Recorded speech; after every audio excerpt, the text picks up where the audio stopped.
Welcome to another episode of Speaking with the Senator. I'm Senator Kevin Avard as your host. And I'd like to ask you, if you like these shows, please subscribe on YouTube. If you're seeing it on YouTube, and share it with friends. It's a way that helps us with our ratings.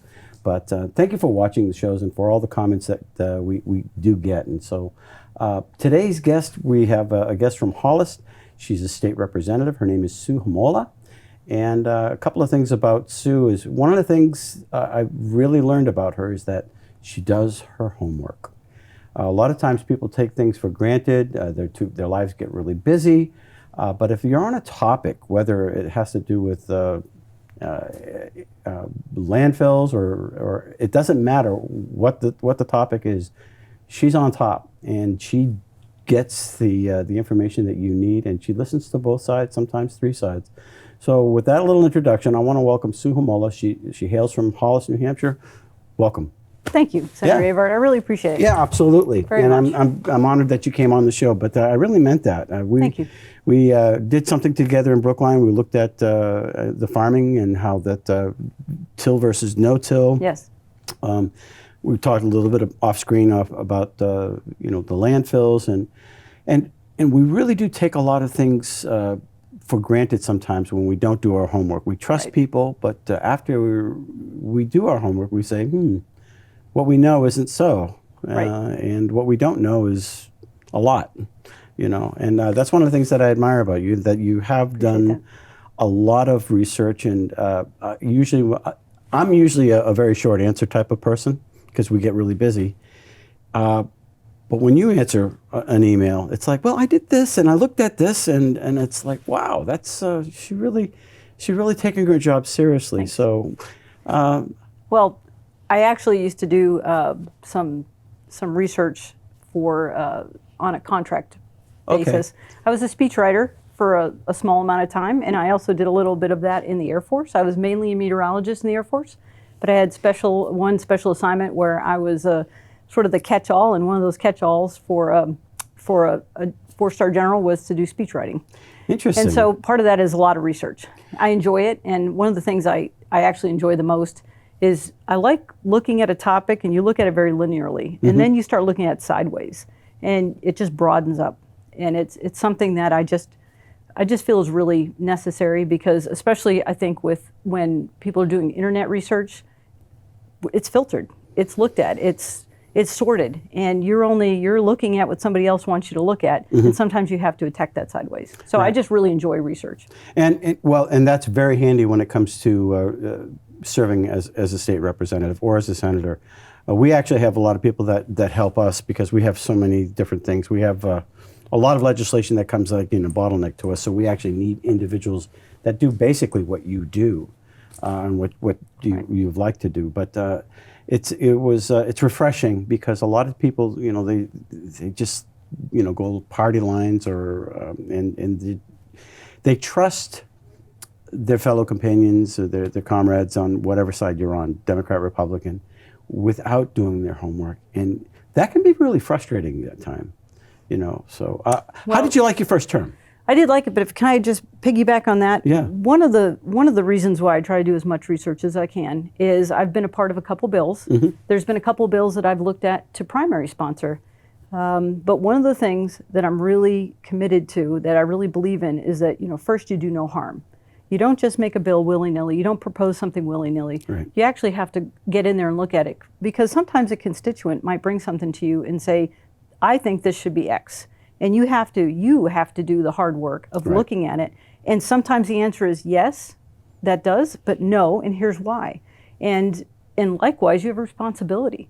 As you know, there were, I think, about 800 pieces of legislation put in this last go around. There's a lot of response bills to that. There's a lot of different, one topic garnered 10 bills to that topic. But the most important thing is some of those could be avoided if we all did a little more research. Right. And the thing you tapped into a little bit as well is when you put something out there, you put your neck out there as well, and you get T-boned real quick. I put in a bill about expanding telemedicine, and the vitriol that came out against. Well, why are you against telemedicine? And I'm scratching my head. I'm not. I'm expanding it. What's this about trying to get rid of it? And the anytime you put your neck out there, people are just, they'll come at you from different ways that you didn't think would happen. Right. So doing your homework really, really is important, and that's one of the responsibilities that we have. And so you did put out some bills. What bills did you sponsor? I actually have co-sponsored quite a few. One of the things that I try to do is, the advice new legislators get is shut up and listen. Shut up and listen. Yeah, so I did my best to shut up and listen. So I've been a co-sponsor to a few bills. One of them that you've allowed me to be a co-sponsor on, and that I appreciate, and that was the municipal tax caps. And the one thing that I actually really appreciate about being a co-sponsor on that bill is that you gave me the opportunity to learn, because that's the way to follow a bill and understand the process and understand what your responsibilities are as a legislator. While putting the bill in is the easy part, following that bill is the hard part. Yeah. And I really appreciated that opportunity that you gave me to do that. Diane Powers was also part of helping out with that was? as well. She was actually very articulate. Yep. She's a state rep from Brookline. Yep. And she helped nurture that. That's one of the other things that we learned, that when you put in a bill, you've got to babysit it all the way through the House. Right. Or if you're from the Senate, into the Senate. Right. And vice versa. And you follow it all the way to committee of conference or up to the bill signing by the governor. And there's a long process to that. Right. And honestly, one of the, Diane Power, actually, she's fantastic at that. She is fantastic at shepherding a bill through. She's fantastic of communicating with the legislators on that bill. Yes. I was a co-sponsor on one of her bills for the veterans, to include the veterans tax credit for the guardsmen. Yes. To include that in there and to update and clean up the language in the veterans tax credit. Yeah. And I appreciate that very much. The only bill that I've actually sponsored, prime sponsor, was this last year. And I was actually looking to look at the Housing Appeals Board. In the Housing Appeals Board, I have some concerns that there could be a little bit more oversight built into that. A little bit more conflict of interest oversight. I actually had a bill to address that.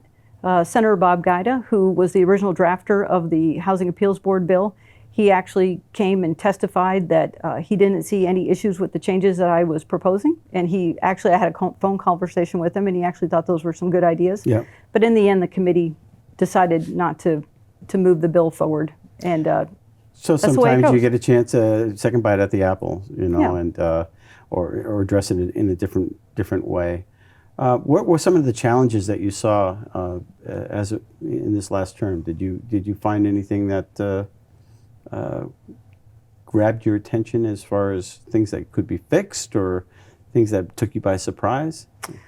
I think the things that took me by surprise the first year was sort of, you want the process to be a little bit more efficient. You want the process to move along.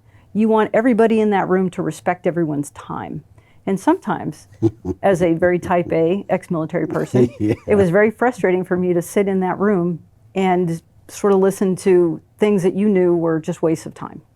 And whether that be games or legislative, on the floor kind of trickery, I'll say. That was Parliamentary type of tricks. Parliamentary trickery. Yeah. That was a little frustrating for me. Yeah. And sometimes because I felt like I was very honored, and I still am very honored to be there. And it's a humbling responsibility.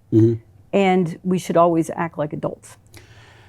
Yes. And that's so I expect at all times everyone to take it seriously. So that was a challenge. And that's just going to be par for the course, In the second year, one of the things that I thought was one of the things that I would have liked to have seen more is, when you propose legislation, I would like to know if there's some sort of more conversations that legislators can have ahead of time to make sure that we're not duplicating the same topic. Right. Because then, say for instance, you might say the Housing Appeals Board. Perhaps you might get 5 bills on that people could come together and work on, but we sort of work in these silos. And so improving that process would be something I would really having like the to silos see. talk to one another. Absolutely. Right? And sometimes there is an art, though, of having something in the House and in the Senate that are very similar, so Yes. that if one fails because of a particular issue, you can get a second bite at the Right. apple and address that issue that probably caused the bill to die. Right. Which is it's an art of getting things done. Well, and I see the value in that.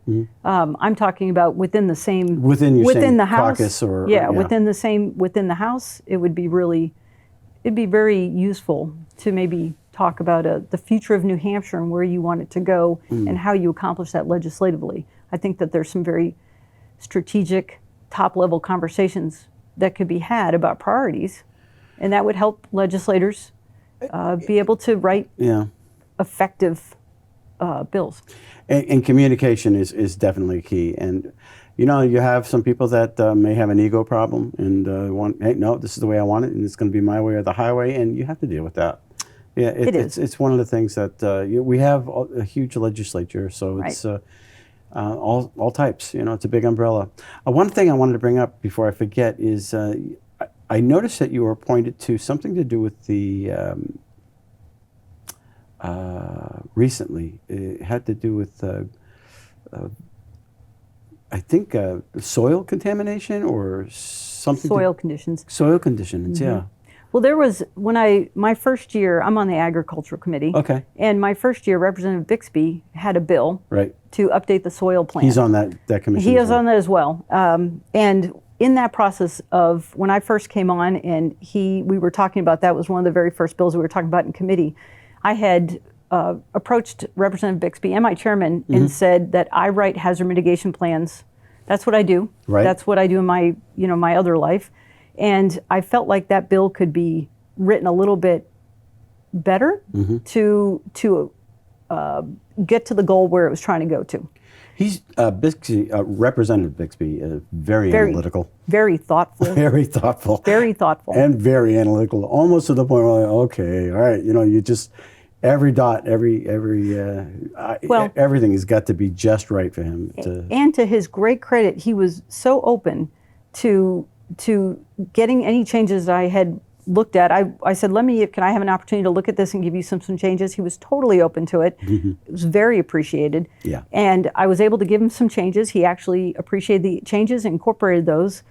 At the end of that bill, after the bill had successfully moved through, and when it was at the committee of conference, something was added to it about soil conditioners. Right. And we both felt like that wasn't the appropriate place for that addition. And just for our listeners to know, Representative Bixby is a Democrat. Yes, sir. And it's okay for us to work together, right? Oh, and it's fantastic. Fantastic. I want people Fantastic. to understand, and we do have respect for one another Right. when we're doing this. Well, and so the soil conditioners bill, he and I both said, okay, this is in this soil plan bill that hadn't been intended on.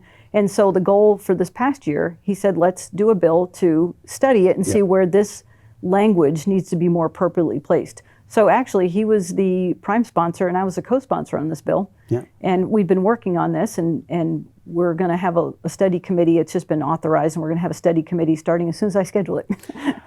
Well, that's wonderful because I've been appointed to it. Oh, you have? Excellent. Yeah. I've been waiting to hear back Yeah, from, we're looking from for a that senator. office. We're into a lot of different things, so Right. they were hunting for a senator to do it, and I Sure. said, okay. And I respect both you and Representative Bixby, who kind of held up my recycling bill, but he eventually came around, Sure. and that's one of the it's one of the areas where I thought, wow, he's very thoughtful. He's when he comes and testifies in my committee, and he's got a lot of information. He definitely does his homework, and I think he genuinely cares. Oh, I think so too. Yeah. And if I could just plug the Agricultural Committee, Environment and Agriculture Committee at the House. Who's the chair of that? Howard Pearl. Howard Pearl, yeah. I've had the opportunity, I was so lucky. I asked to be on this committee. I asked to be on this committee not because I'm a farmer. I don't know anything about farming. My side comes from meteorology, environmental side, hazard mitigation planning. But I asked for that to be on that committee because it's important to Hollis. Sure. And I wanted Hollis to have a seat at that table. Yeah. One of the things, but I hit the jackpot. It is a thoughtful, collegiate, probably one of the best House committees. Yeah. It's effective for the most part. Most of our things we come to consensus on. There's a few things that we don't, but it is really one of the best committees, and I'm just really grateful to have had that experience. Well, if the folks from Hollis get the chance to send you back, that'd be great. Maybe you could be the chair of that committee. Oh, I don't know about that. I'm sure there's somebody much more qualified. Well, the fact that you love it so much is important. What are you hearing from the constituents? I mean, are you hearing anything right now as to what they want to see, what's troubling them? I'll tell you, one of the things that's troubling people is there still hasn't, regardless of the efforts that New Hampshire's made for voter confidence, there's still an unsettling feeling about voter confidence. And in some cases, I really can't blame them for feeling uneasy, and for this reason. Things like, say, the 2020 election. We have a process in place to verify people who vote without an ID or can prove their domicile. And that process should be very efficient. And after trying to do some deep dives on this, I mean, the Secretary of State's office still hasn't been able to clear that backlog. And they're trying to clear backlog. I've actually had a long conversation with somebody in the Attorney General's office just yesterday on this, and they explained to me why there's such a backlog. They're trying to basically look at unverified voters and unverified issues from 2018 through 2021. And instead of just dealing with November 2020, they're actually having to deal with all of these at the same time. Yikes. And so it's just creating an issue. Right. But it's those kind of things that when at the surface people see that and say, well, that doesn't give me confidence that they're looking at this. SB 418 was intended to rectify this verification process, and it has to do with dealing with our affidavit ballots and how they get pre-verified. Right. Before the election, not before the election, but at the time of election up to a certain time period right after the election. And that's a really great solution to complement our voting process. The one issue that we do have with that is no sooner did the governor sign it, is there was a legal challenge. And I'd like to say, I mean, the company, not the company, but the law firm challenging is the Mark Elias group out of Washington, D.C., found some people in New Hampshire to file that bill. Mark Elias, everyone can go look at Mark Elias for himself. His name speaks for himself. And that's kind of frustrating because here in New Hampshire, we actually solved a problem. So DC's trying to undermine what we're trying to do here in New Hampshire through... Yes. Yeah. And we actually solved, that's what's so frustrating, is that people for a long time have been frustrated about the way that we do affidavit balloting and voter in the verification post-election, after the votes are counted. That got solved. That got solved where it was very efficient and it was a very clean system. And it does take effect in January of 2023. The reason it didn't take effect this November is there just wasn't enough time to implement the procedures needed. Right. So. And so people are still concerned about that. Are there other issues that come to mind as you're talking to your constituents? Well, energy. Energy costs, energy costs, energy costs. I mean, that's a big one. It's huge. And again, you take these other deep dives. I had this conversation with a gentleman in the Department of Energy, and I was trying to understand the cost of how Eversource charges. And we were talking about, he and I were talking about supply lines. The cost of the product is just a pass-through cost, and Eversource is allowed to get a return on investment on the distribution lines. But that's a very misunderstood thing. So when people get their bills and they understandably are just very, very under the gun right now financially with these bills, at least they need to understand where this comes from. One of the things that I learned while I was doing this research was one of the things that I believe kind of hurt us and limited our abilities is that in 2014, then Governor Hassan actually signed a divestiture bill. And this divestiture limited our ability for another source of power generation. So that when you have other opportunities where now we're just completely dependent on natural gas and the price of natural gas, is for the most part. And we do have nuclear as well. And we did put in a bill. I put in a bill. And fortunately, I'm glad the governor did sign it, but it allowed local municipalities to be able to generate. Like here in Nashua, we have a couple of hydro plants. And they can generate up to, I think, 3 megawatts apiece, which if Nashua would take advantage of that, we could lower their energy costs because it's clean and it's right there that we can use all the time. Right there.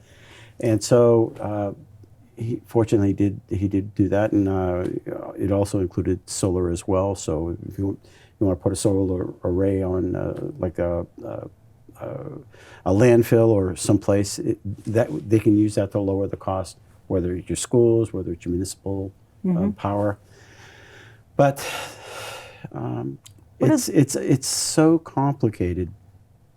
It's hard to do it in a soundbite for people to understand.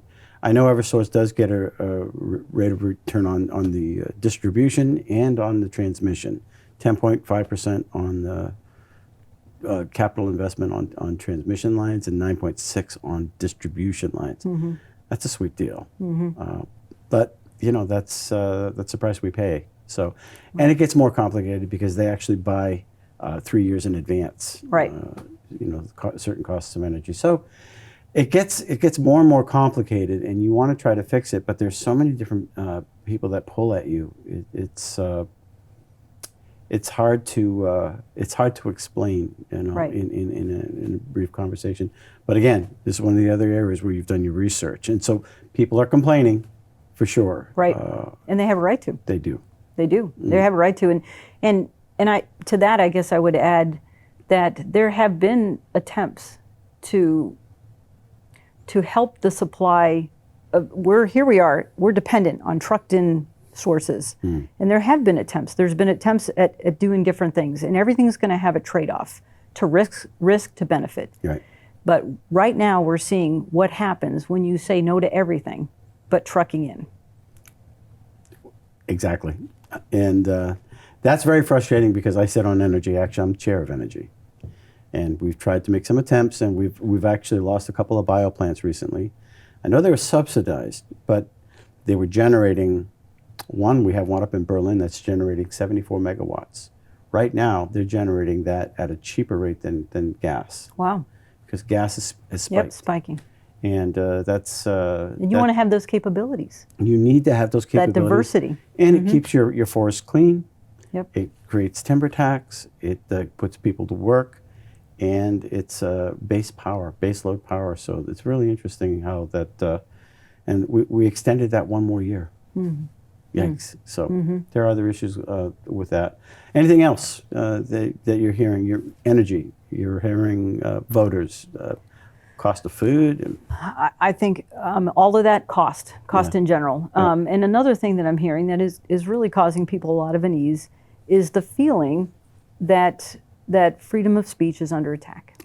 That is a big one. I'm hearing that a lot, and people are uneasy. They're just uneasy about that. And there's all these ways in which that, I guess if we looked at ourselves 10 years ago and looked at ourselves now, and it's just surprising. It's surprising where we're at. And I think that's something, I think at a state level, one of the things that I think we did at a state level, I think we're doing a very good job over the last 2 years, is trying to, I don't know how else to say it, but beat back crazy. We're trying to put some things into place to where New Hampshire is as sovereign as it is, and it is not going to be pushed around federally. What about school choice? What's your position on school choice? I'm glad you asked, actually. I am the product of an 8th grade failing school, and in a low-income area of inner city Phoenix. And I moved there after we moved from Massachusetts. I went from a great high-performing school into one of the lowest schools. And that was a really interesting experience. My family didn't have any money for another option, and they didn't know what the school district was like when we moved into it. And so one of the things that I think about school choice is I think that it is very appropriate to help lower income families have an ability to say where their children go to. Right. There may be a school that just isn't the fit for them. There may be a school that routinely scores lower and they just don't have the proficiency for whatever reason, whatever reason. And parents, I know that we have a lot of arguments about, not parents, but I know that in general in the legislature, there's a lot of arguments about public school versus funding school choice. But I guess my question to that is, how many students, while we're all arguing about it, how many students have to fail year after year for us to actually act? I mean, it's great for everyone to sit around and have an esoteric discussion, but let's actually see if we can help people who can't afford to make that choice. The education system is for the kids, not It is not for the kids. the bureaucracy. Right. And that's one of the things that really it irritates me. You know, we appreciate the teachers and we appreciate all the sacrifices that individuals make, but at the end of the day, it really is about the kid and how are they performing. You know, and I've said this over and over again. I was one of those kids that just got pushed along. I kind of tuned out, you know, in my elementary years. They were palpable. And little did I know I had dyslexia, you know, whatever. And I didn't exceed until, you know, I got an instrument and blah, blah, blah. But nobody noticed. Right. It's like, oh, move along. And it's too bad. I mean, maybe if I had school choice back then, we didn't have a lot of money either. Right. It would have been something that they could have said, hey, you know, Kevin, here, try this or try that. And they would have had the flexibility to do that. Well, and I look at it, if you have a student who is not getting what they need, it can set them back. I mean, what the lapses of education I had in my 8th grade year and beyond, they set me back years. And when I decided to go to college, I had to take algebra twice, had to take trig twice. I had to work very hard to get up to calculus, you know, for my major. And if somebody, it was just a tough road. It was a very tough road. And I think a lot of kids internalize that and they either tune out or they excel, one or the other. And so having that choice is really critical. How do people get in touch with you as far as if they want to support your campaign or learn a little bit more about who you are? The best place where I have most information is on my website. It's Sue for Hollis, SUEFORHOLLIS.com. And that has a lot of information. I'm actually, interestingly, I always appreciate people's encouragement. I appreciate any volunteers. This time I'm trying not to do any take donations, because I've actually have been asking people that if they want to give to my campaign, I would rather them give to the cause of the Community for Drug-Free, Drug and Alcohol and Drug-Free Youth, Katie. Okay. So just if they want to give to that great cause. Maybe we should have them on the show That'd at some be great. point. Yeah. So I appreciate you coming on the show. And if you want to get involved with helping out Sue and her campaign, now she lives in Hollis, but I noticed that she walks close to Nashua. I've seen you Very walking close. on, so it's not like she's too far away. So, listen, thank you for watching the show. Hit subscribe and like on YouTube. We really appreciate it. And until then, next week, thanks a lot.